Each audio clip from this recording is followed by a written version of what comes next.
Boa tarde, sejam todos bem-vindos a mais um podcast da Faculdade de Unicamp. Agradeço a Ana Júlia Alves Ferreira, estudante de Direito, do segundo período. Agradeço ao coordenador Luciano Belina e ao senhor Aristóteles Manilo, coordenador regional da Polícia Penal. Bom. Olá, boa tarde. É uma satisfação muito grande estar aqui com vocês, fazendo parte desse podcast, podendo colaborar com a formação dos acadêmicos de direito, dos defensores da justiça. E, mais uma vez, à disposição da Faculdade de Anicuns, que é a minha casa, onde eu me formei, sou egresso do curso de Direito, da turma de 2010, da Faculdade de Anicuns. Agradeço pelo convite, agradeço ao professor Luciano Belina, que foi meu professor, é meu amigo, e é uma satisfação muito grande estar aqui à disposição de vocês nesse podcast. Vamos começar. Quantas pessoas estão presas no Brasil e quais os crimes mais cometidos?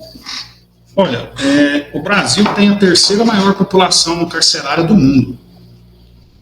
Hoje nós temos pouco mais de 900 mil pessoas presas, e o crime que mais acontece, que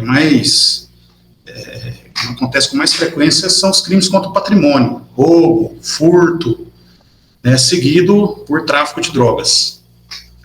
Goiás é a terceira população carcerária do Brasil, ficando atrás apenas de São Paulo, que tem pouco mais de 190 mil pessoas presas, Minas Gerais, com cerca de 66 mil e poucas pessoas presas, e Goiás tem cerca de 29 mil pessoas, população carcerária, das quais cerca de 19 mil são do regime fechado, estão separados entre presos provisórios e condenados. Interessante. Tá, por que as prisões estão superlotadas e quais são os pontos de saúde?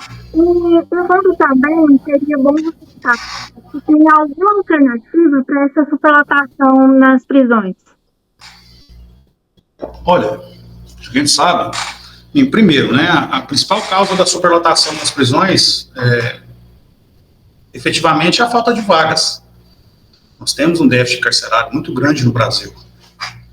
E se a gente construir vagas, a gente consegue mitigar essas situações. Muitos procedimentos contra o encarceramento, eles estão sendo instituídos no Brasil, como a audiência de custódia, a questão dos crimes de menor potencial ofensivo, para ver se resolve o problema, mas isso aí são situações paliativas. Eu acho que o que nós precisamos, na verdade, é uma reforma geral do nosso Código Penal, do nosso Código de Processo Penal, principalmente do nosso Código Penal, que ele já data de 1940, então ele já está passando de hora de ser atualizado, e em sua atualização a gente instituir medidas diversas da prisão para crimes de menor potencial ofensivo, para que a gente não faça com que aquele indivíduo que às vezes ele é um criminoso eventual, ele se torne de verdade um criminoso e um perigo para a sociedade. Muito bom. Quais são os principais desafios na coordenação de múltiplas unidades prisionais em uma região, aí considerando as diferenças de estrutura e a população carcerária? Olha, no nosso caso, aqui na segunda regional, nós temos uma circunscrição muito grande. São mais de 40 cidades, cerca de 40 cidades que estão sob nossa responsabilidade, 27 comarcas, que são divididas em 13 unidades prisionais. E a nossa principal dificuldade hoje é a questão geográfica mesmo, é a distância, que a gente procura mitigar com reuniões por videoconferência. A gente faz fiscalizações também quinzenais ou mensais, as nossas inspeções, a gente está mais perto da nossa equipe, dos nossos diretores. Mas a principal dificuldade que nós temos hoje é a questão geográfica, porque as nossas unidades elas têm uma questão procedimental muito homogênea, apesar de diferentes estruturas físicas, porque algumas datam da década de 60, outras são mais novas, então elas não têm uma estrutura física que são homogêneas. Mas a gente consegue, mesmo com essa diferença estrutural, instituir procedimentos que são feitos da mesma maneira em todas as nossas unidades e que mantêm o controle do cárcere, não só aqui na 2ª Regional, mas no estado de Goiás. Entendi. Como a coordenadoria regional atua na padronização de procedimentos e protocolos de segurança entre as unidades, sob sua responsabilidade? Bem, primeiro que nós temos o POP penitenciário, que é o Procedimento Operacional Padrão, que institui como devem ser realizados os procedimentos de segurança em todas as unidades do Estado. Uma vez instituído o POP, o nosso papel é inspecionar as unidades, fiscalizar, orientar os nossos diretores e servidores para cumprimento das normativas que estão instituídas no procedimento operacional padrão. Assim, a gente consegue manter o controle do cárcere e manter as unidades todas procedimentadas, na parte de segurança. Bacana. Qual é o papel da coordenadoria no fluxo de informações e comunicação com o diretor da Polícia Penal e as direções da unidade? O coordenador regional, ele é o elo entre a Diretoria Geral de Polícia Penal e os diretores da unidade. A gente é quem recepciona as demandas oriundas da Diretoria Geral, as determinações, as normatizações que devem ser cumpridas. Então, a gente recebe, processa, interpreta e institui nas nossas unidades, né, para os nossos diretores e servidores para que eles cumpram. No caso inverso, a gente recebe as demandas, né, analisa, manifesta e encaminha para o diretor-geral para apreciação e ato decisório. Vocês seriam tipo porta-voz? Oi? Para uma comunicação para outra? Desculpa, eu não entendi. Vocês seriam tipo porta-voz? Não, a gente não é o porta-voz. A gente é a figura da Direção-Geral de Polícia Penal nas micro-regiões do Estado, nas regionais do Estado. A gente é a figura da diretoria-geral. Então, a gente recepciona, fiscaliza, determina, colabora, faz as políticas de reintegração, juntamente com os diretores. Então, a gente é a figura da Polícia Penal naquela região do Estado. Entendi. Como é realizado o planejamento de segurança e a gestão de crimes, como os rebeliões, tentativas de fuga, em nível regional? Como eu te disse, nós temos o procedimento operacional padrão, que age na situação de prevenção desses eventos, desses possíveis eventos negativos. Então, a gente trabalha com base no nosso POP, fiscalização, com inspeções, né, para que os servidores cumpram o que está ali determinado, e aí que a possibilidade que esses eventos ocorram, ela diminui, ela minora.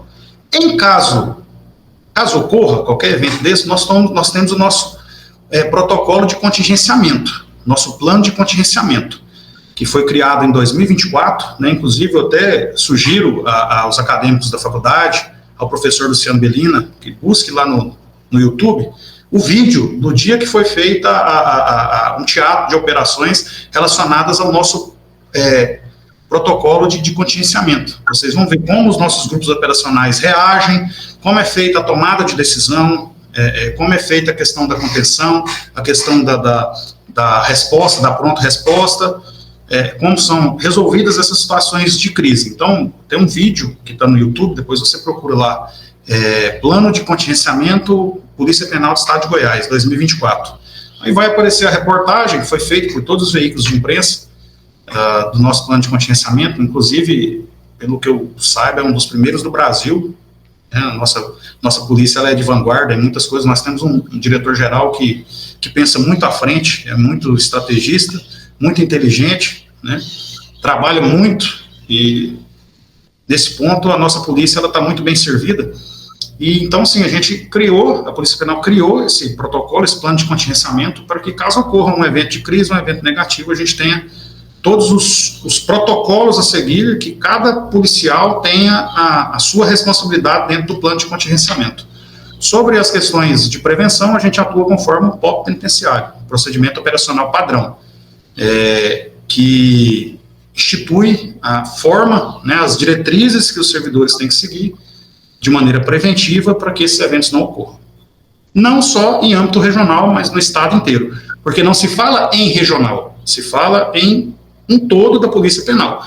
Então, qualquer procedimento que é realizado aqui na 2ª Regional, ele é o mesmo procedimento realizado lá na Regional do entorno de Brasília, lá na 8ª regional, que é Formosa, na 7ª regional, que é Goianésia, na 5ª, que é São Luís. Inclusive, aproveitar para mandar um abraço para os meus irmãos coordenadores regionais, que são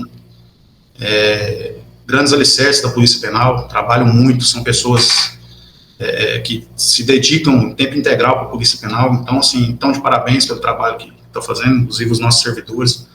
Queria aproveitar também o espaço para abraçar todos os servidores aqui da 2ª Regional, nosso time, que sem eles, com certeza, a gente não conseguiria alcançar os índices que a gente vem alcançando. Eles são especiais e eu tenho muito orgulho, muita satisfação e sou um privilegiado por poder liderá-los. De que forma a Coordenadoria Regional integra a Polícia... De que forma a Coordenadoria Regional integra a Polícia Penal com forças de segurança, como a Polícia Militar, a Polícia Civil? Você fala as ações nossas ações integradas? Olha, na verdade, praticamente hoje, todas as ações de grande vulta que são realizadas no Estado, elas são feitas de maneira integrada entre as forças policiais. Isso aí foi instituído pelo nosso governador, doutor Ronaldo Caiado, que as forças de segurança elas têm que trabalhar de maneira integrada para que nós tenhamos uma maior quantidade de resolução de crimes, a gente diminua os índices de criminalidade e a gente dá mais segurança para a sociedade. Então, todas as ações, as informações, de acordo com o campo de atuação de cada força, elas são disponibilizadas, né, elas são replicadas, e a gente trabalha, claro, de acordo com a nossa legislação, em apoio às outras forças também em operações externas, como cumprimento de mandados de prisão, transferência e cambiamento de presos e ações contra organizações criminosas. Entendi. Como a Coordenadoria Regional monitora e garante os respeitos de direitos humanos e as normativas da lei de execução penal? Olha, nós temos as normativas já que são intrínsecas à execução penal, os dispositivos constitucionais, a Declaração Universal dos Direitos Humanos. Então, a nossa função, enquanto comandante regional, coordenador regional, é fiscalizar, além dos procedimentos de segurança e reintegração, se esses protocolos estão sendo respeitados. Então, a gente faz visitas, né, com os diretores, reuniões para alinhamentos, além das fiscalizações externas que nós temos, o Ministério Público, a própria Defensoria Pública, as comissões de direitos humanos e prerrogativas da OAB, para que essa questão relacionada aos direitos humanos, ela seja respeitada. E eu te falo, em Goiás hoje nós temos uma atuação muito boa nesse sentido, porque a gente melhorou muito, a Polícia Penal cresceu muito, a nossa estrutura cresceu muito, de forma a nós darmos uma muito melhor condição à pessoa privada de liberdade para cumprimento de pena. Isso é muito bom.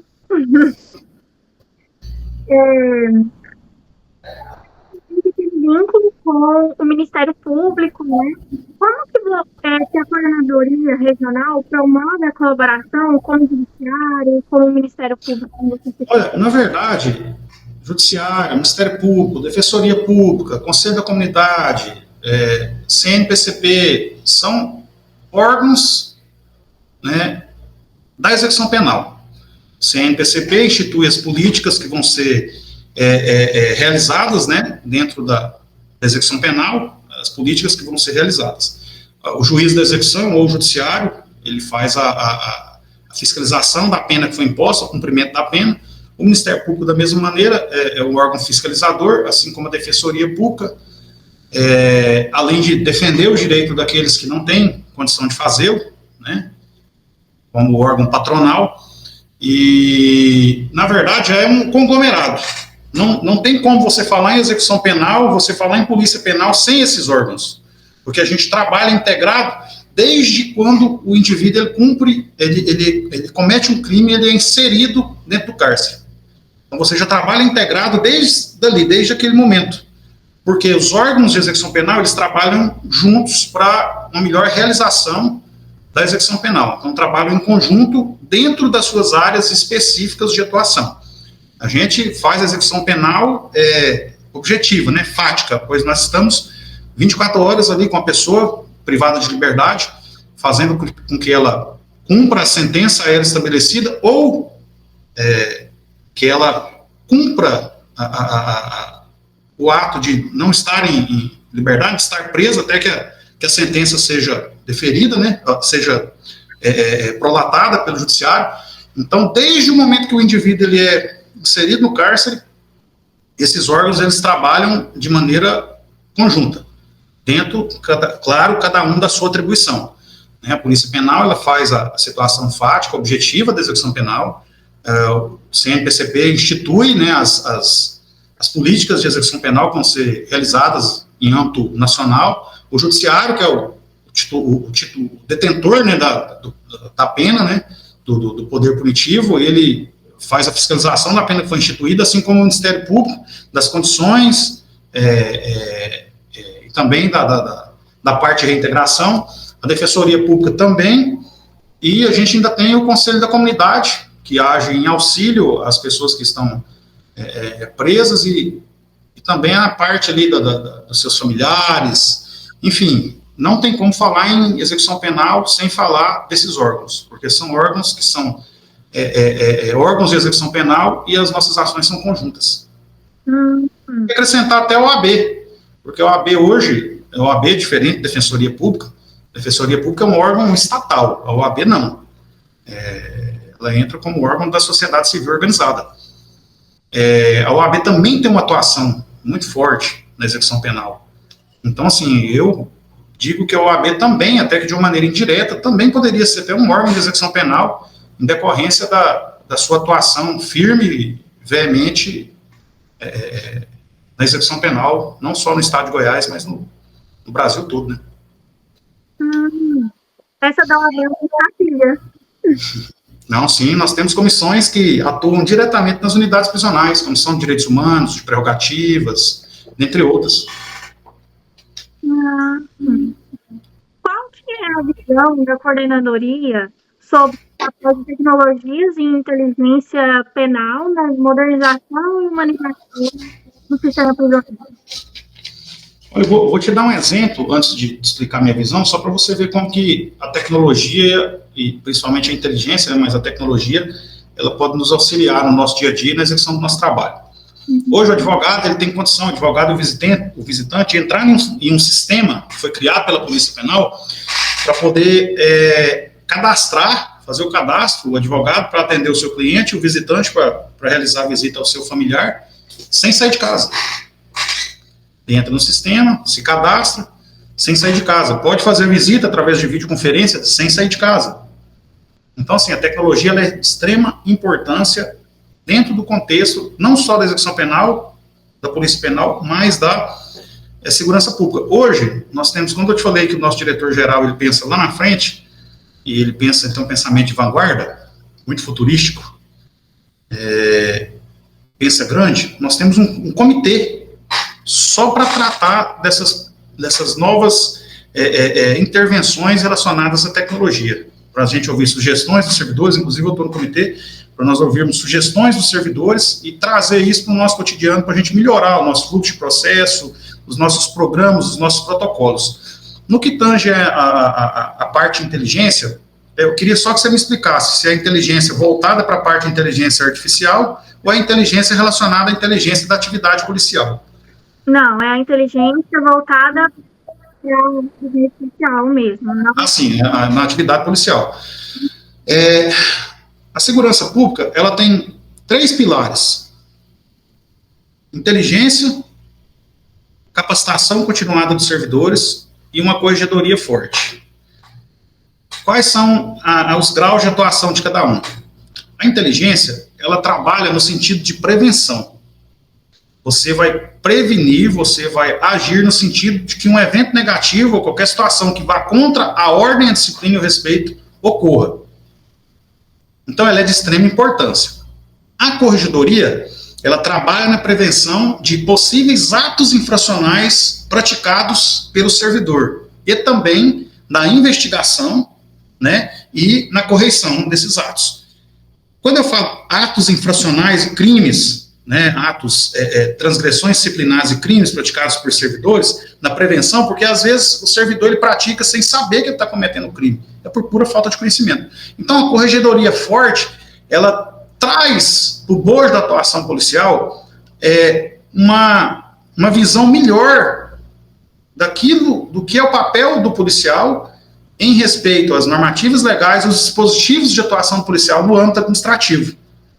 Né? No caso a última parte que eu falei, de uma capacitação continuada, a gente tem que ter uma escola, uma academia forte, e a nossa é uma escola superior, foi reconhecida há pouco tempo, é uma escola superior de polícia penal, para a gente capacitar o nosso servidor de maneira continuada, para que no que tange a parte técnica, ele tenha a menor possibilidade possível de cometer um erro, que pode custar ou a vida dele, ou a vida de um colega, ou até a vida de uma pessoa privada de liberdade. Então, são esses 3 pilares da segurança pública: uma inteligência forte, uma corregedoria forte e a capacitação continuada dos servidores. Então, né? Oi? São mínimos detalhes que fazem toda a diferença. Sim, com certeza. Tá, agora umas perguntas pessoais que não envolvem tanto assim, o conteúdo. Qual você considera ter sido a maior conquista na gestão da sua coordenadoria e qual o principal objetivo a ser alcançado no próximo ano? Olha, eu acho que a principal conquista, ela foi feita e ela continua sendo feita no dia a dia. É manter os meus policiais motivados, fazê-los entender a importância que eles têm dentro do contexto da segurança pública e qual a relevância do serviço que a gente presta frente à sociedade. Eu acho que essa é a maior conquista de qualquer líder, de qualquer gestor, de qualquer comandante. Mais do que uma situação que um prédio que você construiu, algo que você conseguiu. E a melhoria, né, da estrutura para que os nossos servidores possam trabalhar. Uma estrutura digna para eles, com o apoio do nosso diretor-geral, com o nosso governador, né, e assim, para o futuro, né, a gente vai trabalhar muito para manter essa unidade, como ela está sendo feita, e melhorar ainda mais a estrutura dos nossos servidores, instituir uma sede melhor, para eles poderem trabalhar com uma estrutura maior para recepcioná-los, para dar curso para eles, como se aqui a gente tivesse uma unidade menor da nossa escola, que é na capital. Então, assim, sempre trabalhando em prol dos nossos servidores, porque o reconhecimento do servidor, ele não é um reconhecimento só financeiro, em condições de trabalho. Se você tiver um servidor que trabalha satisfeito, a resposta para a sociedade, ela é melhor. Então, assim, se você der condições de trabalho, um ambiente salubre e digno para o servidor trabalhar, com certeza você vai ter melhores resultados. E esse é um dos pilares da nossa administração, da administração da Polícia Penal, a valorização do nosso servidor. Muito interessante. Qual conselho o senhor daria para um policial penal que aspira a uma posição de liderança dentro da instituição? Olha, o primeiro é manter a humildade, porque aqui você vai aprender uma coisa nova todos os dias. Eu tenho 22 anos de polícia, em janeiro agora eu completo 23 anos. Imagino que quando eu entrei na polícia, acho que você não tinha nem nascido. Não, próximo. Então, assim, eu completo 23 anos em janeiro e todos os dias eu aprendo. Todos os dias eu aprendo. A gente precisa de ter empatia com o nosso servidor, respeitar as normativas, a lei, saber que você é passível de erro, saber que você ter vontade, aquela vontade de mostrar para a sociedade, mostrar para todos o quão é relevante o trabalho que a gente faz. Não há nada mais satisfatório do que isso. Não há nada mais satisfatório. Você vai por causa de dinheiro. Dinheiro é uma maravilha. Você pode disponibilizar coisas fantásticas para sua família, ter uma vida confortável, mas só dinheiro. Existem outras coisas que estão incluídas no pacote. E o pacote de liderança, principalmente da segurança pública, ele é um pacote pesado, porque são políticas que são instituídas, que tratam de vidas de pessoas, não só pessoas encarceradas, mas pessoas que são responsáveis por pessoas que estão encarceradas. Então você tem que ter o discernimento para saber o que você vai fazer, da forma que você vai fazer, para que você valorize o seu servidor. Então, a nossa gestão, ela é por liderança aqui na Polícia Penal. Ela é por liderança. Você saber fazer o servidor entender o valor que ele tem, né, e quão relevante é o serviço que ele presta para a sociedade na segurança pública.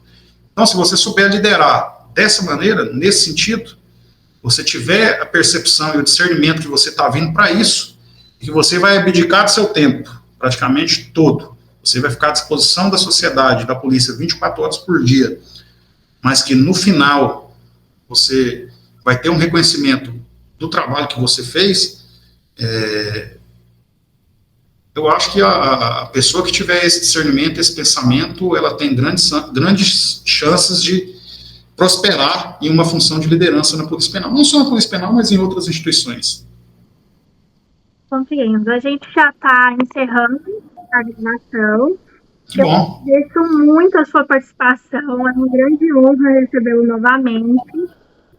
Se você quiser deixar mais algum conselho, alguma dica para um estudante ou para uma pessoa que vai prestar concurso, pode ficar à vontade. Eu vou deixar duas. Primeiro, para o estudante de Direito e segundo, para o estudante de Direito que aspira a ser policial. Trate o curso de Direito como algo que vai defender os direitos daquele que não tem condição de fazê-lo. O curso de Direito, ele serve para isso. O curso de Direito, ele serve para fazer justiça. Fazer justiça. E você pode fazer justiça de diversas maneiras, estando em diversas funções, as quais o curso de Direito te possibilita entrar. Te abre portas para entrar. Judiciário, Ministério Público, advocacia, carreiras policiais, carreiras acadêmicas, enfim, toda essa gama gigantesca de possibilidades. Então, o estudante de Direito, ele tem que ter esse pensamento. Ele está num curso de Direito, ele aprender o que é fazer justiça, utilizar os mecanismos de fazer justiça. Para aqueles que têm interesse de entrar, que aspiram a ser policiais, você só escolhe entrar. Quando você entrar, que você estiver aqui dentro, a própria polícia, independente de qual seja, ela vai te mostrar se você tem ou não vocação. Ser policial é algo vocacional. É algo vocacional. Quando você está dentro da instituição, você se torna policial, é algo viciante. Você se sente uma pessoa fantástica estando dentro de uma instituição policial por conta da vocação que nem você sabia que você tinha. Então, pensem bem antes de entrar. Na minha humilde opinião, uma das profissões que são mais importantes dentro do nosso contexto social, não só aqui no Brasil, mas em todos os locais. E um bom policial, ele faz justiça de maneira preventiva, de maneira reativa, mas principalmente de maneira preventiva. Então, para quem tem interesse, quem aspira a ser policial, venha. Conheça a instituição, independente de qual seja. Todas as nossas polícias são, eu falo as de Goiás, né, são magníficas. A Polícia Penal, Militar, Civil, a Polícia Científica, né, o nosso Corpo de Bombeiros, que também tem a sua atuação, né, na área policial. Então, assim, venha, entenda da sua vocação, e aí para explicar é só depois que você virar policial. Não tem como você falar antes, não, do que porque vocês só imaginam, vocês só veem. Quando você está vivendo, quando a sua adrenalina está alta, quando você precisa tomar uma decisão que pode mudar o rumo da sua vida de outras pessoas, quando você faz algo grandioso, aí que você vai entender o que é ser policial. Uma pergunta que eu não coloquei no roteiro. Para visitar a instituição, tem que ser... Já tem que ter passado no concurso ou não? Perdão, eu não entendi a pergunta. Para visitar a instituição, qualquer instituição da Polícia Militar, da Polícia Penal, tem que passar no concurso? Pode ir para conhecer, mesmo sendo estudante de... Não, vocês podem visitar. A gente tem um protocolo para poder fazer a visitação, que chama visita técnica, né, para acadêmicos. Inclusive, o corpo docente e administrativo da Faculdade de Anicuns sabe os protocolos, todos têm o nosso contato. Se a sua turma quiser organizar uma visita, quiser ver, faça um contato comigo, a gente marca. Se vocês quiserem ir no Complexo Prisional, que é o nosso maior conglomerado de unidades, né, do Estado, a gente organiza para vocês irem. Se vocês quiserem ir em uma unidade menor, Itaberaí, ou qualquer uma aqui da regional, a gente organiza. Tem uma unidade aí em Anicuns, que é a unidade de Polícia Penal Regional de Anicuns, que apesar de pertencer a outra regional, eu tenho certeza absoluta que vocês não vão ter dificuldade nenhuma em poder fazer essa visita técnica. Então, assim, vocês podem visitar sim, eu acho até que devem, porque muitos de vocês irão atuar em situações de pessoas que envolvem essas estruturas, né, de maneira direta ou indireta. Então, vocês acho que não podem, vocês devem visitar uma unidade de polícia penal. A gente está com um novo projeto, o Observatório Humano. Só que ele não está dando muito certo porque a gente não consegue organizar visitas, sabe? E eu também não sei como que funciona. Aí eu fiquei responsável por esse projeto. Aí eu tinha que conversar com o Luciano Belina, inclusive, porque ele queria que a gente visitasse um presídio. Só que ele acha que é muito perigoso e requer muita organização e esse tipo de coisa. Não, deixa eu te falar, vocês não vão ter dificuldade nenhuma, não vai ter perigo, a gente garante a segurança de vocês. Claro que a gente tem os nossos protocolos de segurança, né? A pessoa que vai visitar, ela tem que ter alguns requisitos, e a gente institui para vocês, ela pode isso, não pode aquilo, o quantitativo, ele é específico. Se for mais de um determinado número, a gente tem que separar em 2 dias, mas não tem dificuldade não. Pede o seu professor para fazer contato comigo, eu vou orientá-lo como se faz, ou pede a Rose para entrar